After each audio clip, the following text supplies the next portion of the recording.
Hello everyone, good morning. आं दा मोनसे जायगायाव थांनो नागिरदों। फैबाय था नोंसोर आंजों लोगोसे फैगासिनो मिथिगोन आं अबेयाव थांनो नागिरदों। लोगोफोर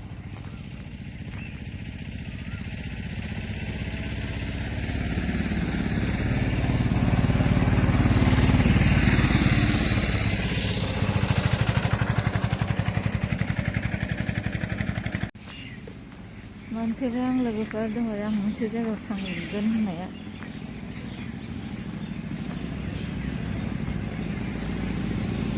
दिनै बाजार दिन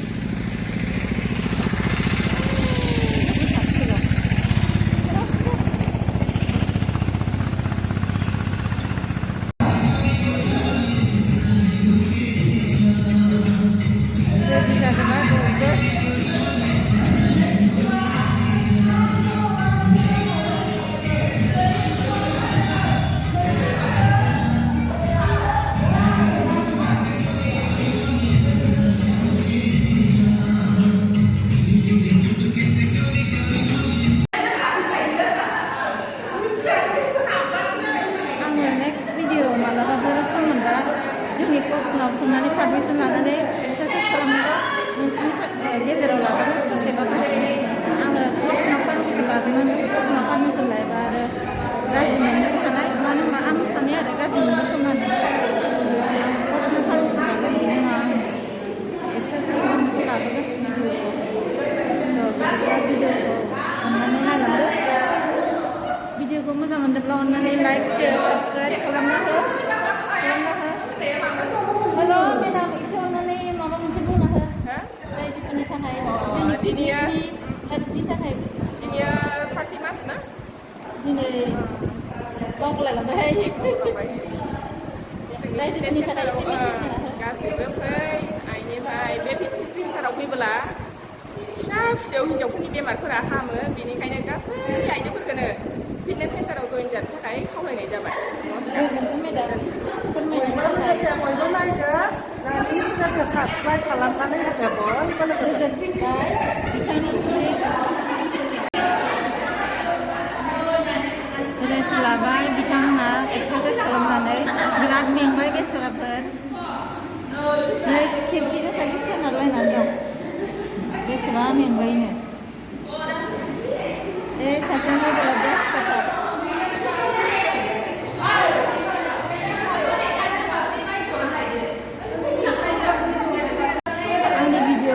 मेडामखौ बरायनो थाबाय आरो रायजोफोरनि थाखाय मोनसे मेसेज होनो थाखाय खावलायबाय स' मेडामा अननानै एसे फोरमायना होदो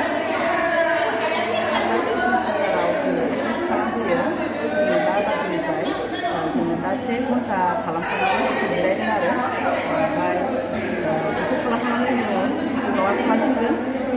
जायखिजाया फिटनेसआव फैबाथाय माबा सेन्टाराव फैबाथाय थिग मोनो आङो बोसोराव 6 केजि लस खालामनो हादों आंनि वेटखौ ओमफ्राय बेखौ खालामखांनायनि उनावहायनो आङो बिराद फिट जायो फिट मोनदों आरो खामानि मावनाय दांनायावफोराव बा आङो सासे टिचार फोरोंनायाव एनारजि मोनदों आरो गासैबो बिथिङाव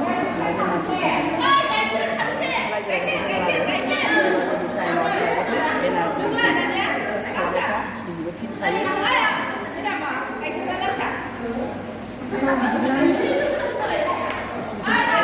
बिदिब्ला मेडामनि थाखाय गोजोननाय थाबाय फोरमायनायनि थाखाय थेंक इउ मेडाम